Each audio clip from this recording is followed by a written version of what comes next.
When we press these twosies, we press the seams in one direction. And I've been hearing people talk about pressing towards the dark, which is a rule of thumb.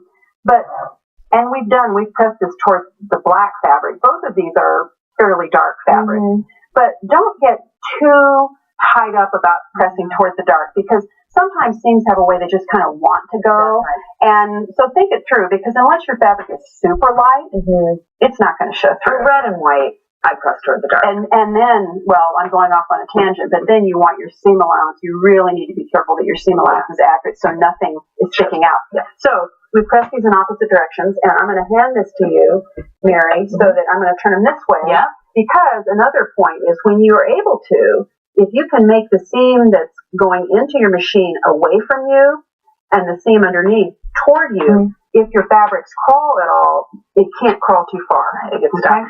And, in terms of like showing the same things on the show sometimes, and, when we go out and lecture and things, people say all the time, I'm new at this. Yes, I'm brand new at this, and I love it when you show these things. And you've told me too, Mom, that you're a beginner quilter, and then you're intermediate for the rest of your life. Right. I think you're a beginner quilter until you've made 3 or 4 quilts.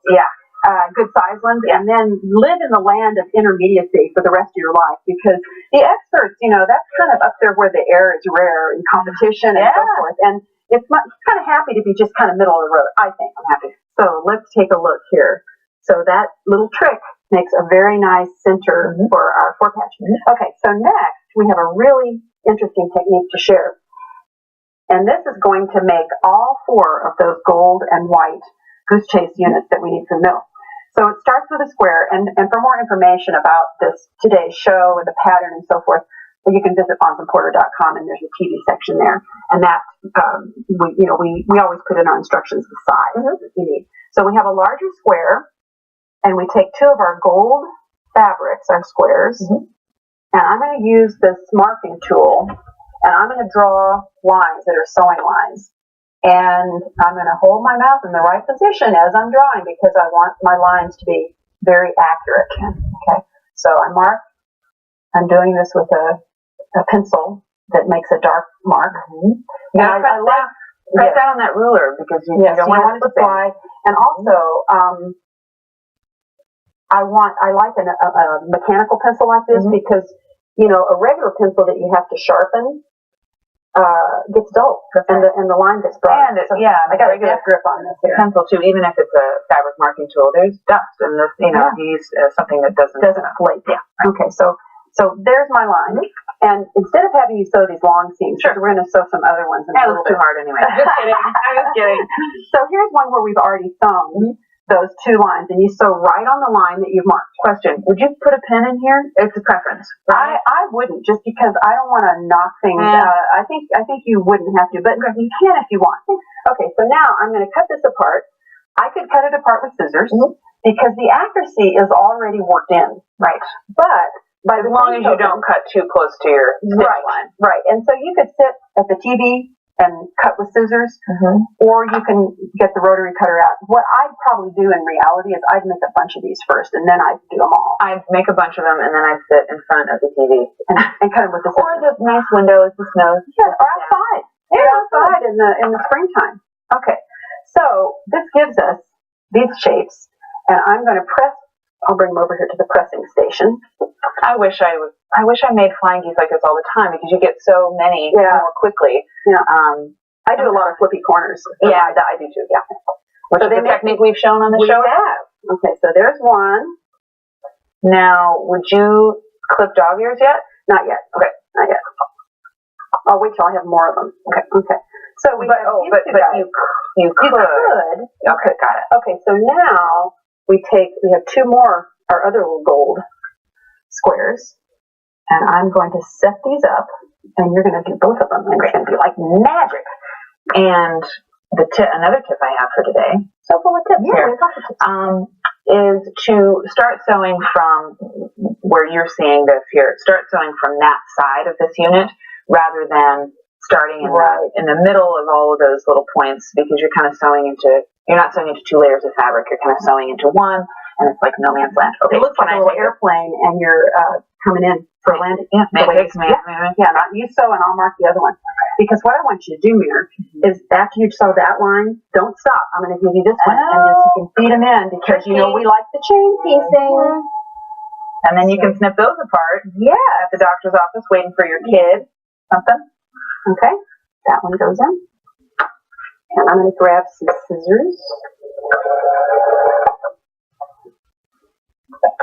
And this is how we do it. You know, a lot of times on the TV show, we just make one unit because we have a lot to show you. I'm going to flip this off. Okay, and then I'll give you this one. Okay. Okay, and just keep going. Same thing. I'm going to do both, yeah? Okay, yeah. Just sew on that line.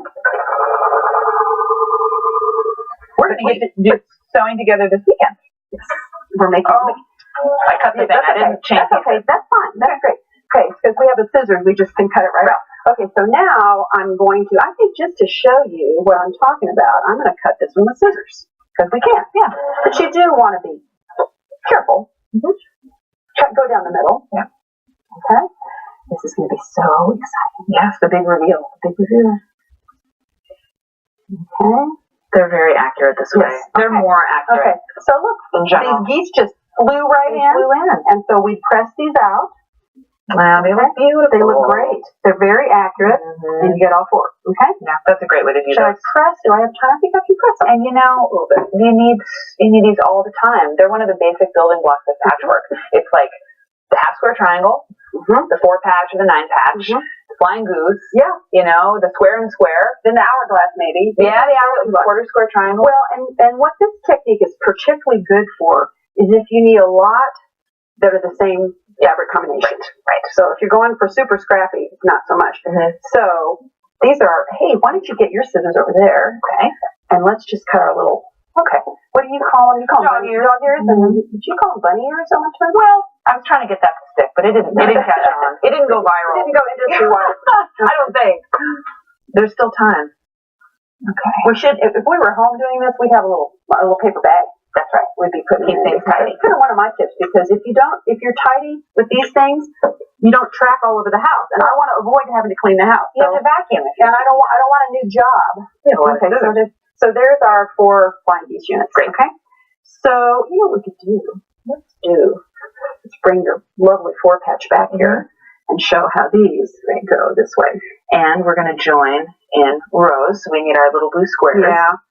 Although I don't think we're going to have time to make No, but I just want to show. It just shows that we're getting this block made. There's some for you. And it's interesting, you join. This blue fabric is tricky. You can hardly tell. They're back in it. Yeah.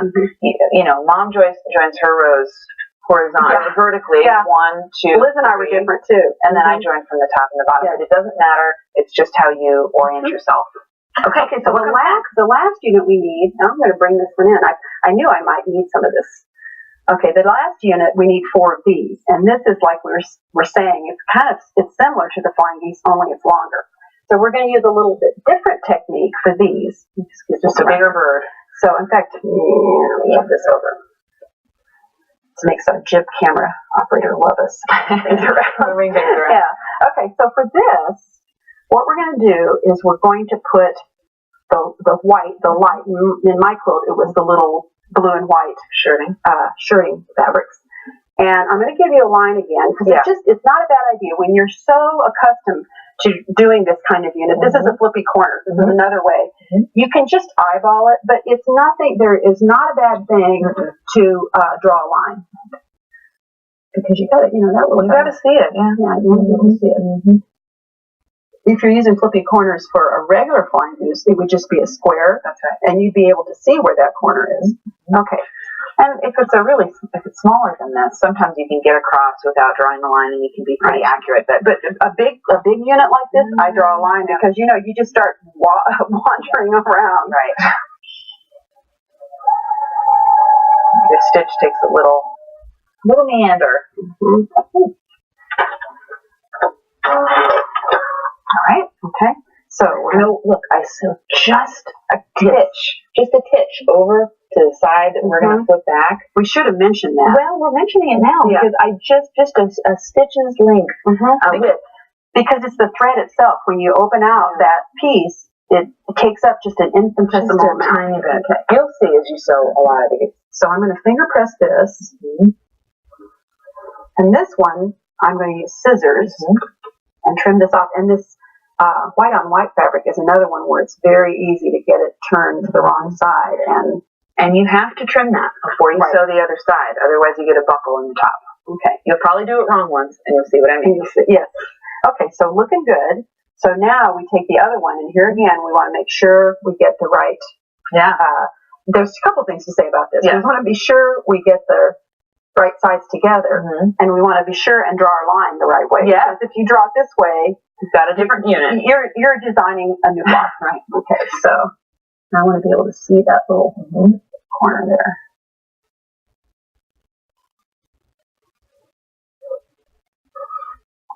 Okay. There you go. Did I make it dark enough? You did.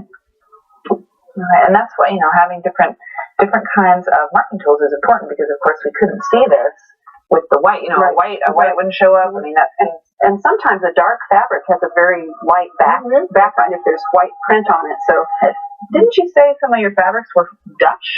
Antique? Well, I think the person I bought them from said that they would have been linens, and they actually had stitching on them. I mean, they had holes. So they had been pillowcases or duvets or covers or something like that. So neat to have that kind of fabric in your stash. So this is a diagonal seam here. We open this one out. We make sure it looks good. Yeah. You figure it looks good. It's perfect. Cool. Perfect. Okay. So I'm going to cut it with scissors. My scissors again. Rotary cutter does seem like a bit too much work, but you can. And I think if I were mass producing, I sort of go back and forth on that kind of thing. Sometimes I use scissors, sometimes I use the rotary cutter. Either way, whatever's closer. Yeah, and your mood in a way. I think cooking's the same way. You decide sometimes you're going to use a whisk, sometimes you're going to. Okay, so that goes there. Great. And let's get our other. I'll do the scooting now. Scooting over. And when I'm doing this first sample block, I just do it kind of on the table. I have a design wall. I use a design wall for, putting blocks up together, seeing how I want to arrange them. But again, less effort to just do it on the table. Well, and I think everybody can see, as we've been working on this block, that it's not a difficult block, but there's a lot of stuff in it. There's lots of parts, which I think is fun to make something like that. I do too. Okay, so our next step would be joining. So let's separate the rows. Yeah, do that. This is fun. We're missing one. Oh, guy here. Do you have him? Yeah, great. So what we do, and I know the cool way to show this, is I would make my center first. Okay. So I would join, I'm going to scoot them here, I would join the blind geese. Yep. I would join my squares. So the interior is kind of like a block within a block. Right. Okay? Right. And then we'd make these, I would do vertical. Okay. I would do horizontal. Either way matter. And then we join those, and we have a sample here. Great. Oh, yeah. So let's take that away. The magic of television. Right. The magic of sewing preparation. Not a very... Sorry, I just crinkled all this gorgeous patchwork. Yeah. Okay, so now, the next step... Join these. Well, yeah, we do. Well, yeah, that's what I would do. On the vertical, like I do it, and my face. Okay? Okay. And then these together. And something I say when we're out and I'm talking to a beginner or advanced quilters too, I think it's maybe sometimes not a mistake, but it's when you get a project for a beginner that's too easy, that's almost simple.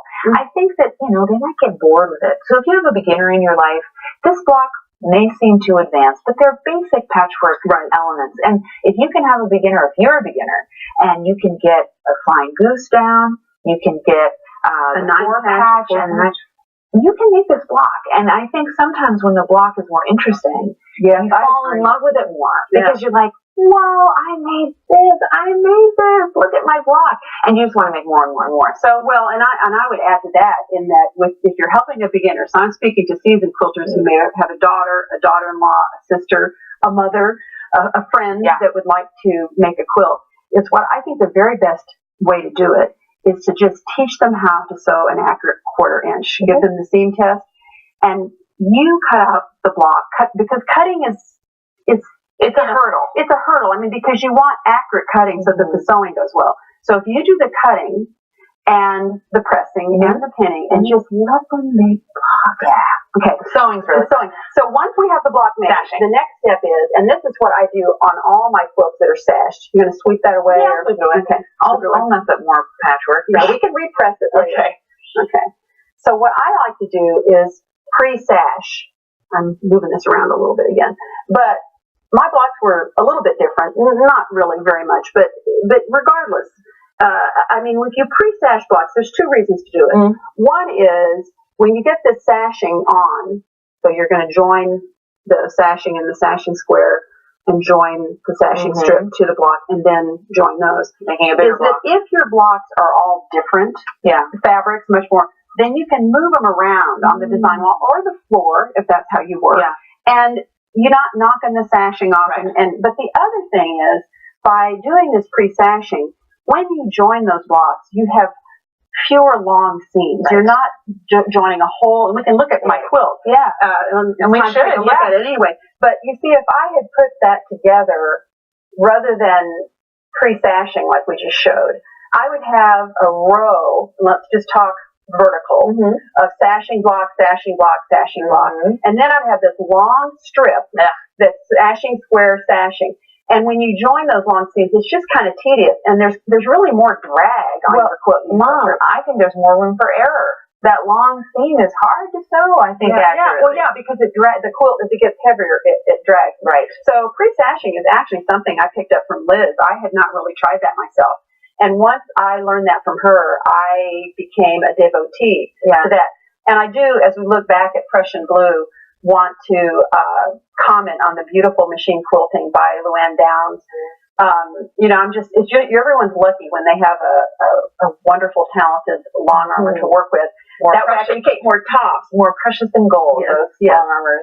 She always seems to know the perfect design, and I love how she has those diagonal kind of strings of beads. And one other thing to note, Mom, is that you pick a very neutral thread. The thread is not the main event here. It's the patchwork. If you use a bright metallic or something, it would change the whole look of the quilt. Right. So pick an interesting fabric, combine others to make blocks that are going to show that fabric off, and have fun. Grab a pencil. Tips and other useful information coming up next. Here's a really neat idea from Linda Behrens from Sonoma, California. She likes to stay organized like so many of us do, and so for her small rulers and templates, those special cutting tools, she uses a notebook. She's even got the identification on the end, so it can go on her shelf. Maybe she's got a small sewing room and shelf. So here she has these sleeves with the instructions, and the tool is right in there. Isn't that great? Beautiful. That's really neat. Linda Behrens, Sonoma, California. Good job. And we had another tip where you put some Velcro dots at the top of those file folder, those clear things, and that was a really good way to keep things inside. This is a little magnet on the top of a spool of thread. The thimble stays right on there. That's from Barbara Eller, Mentor, Ohio. She says if you have trouble with your thimble rolling away, that's what happens to her all the time. She just puts a little magnet on the spool.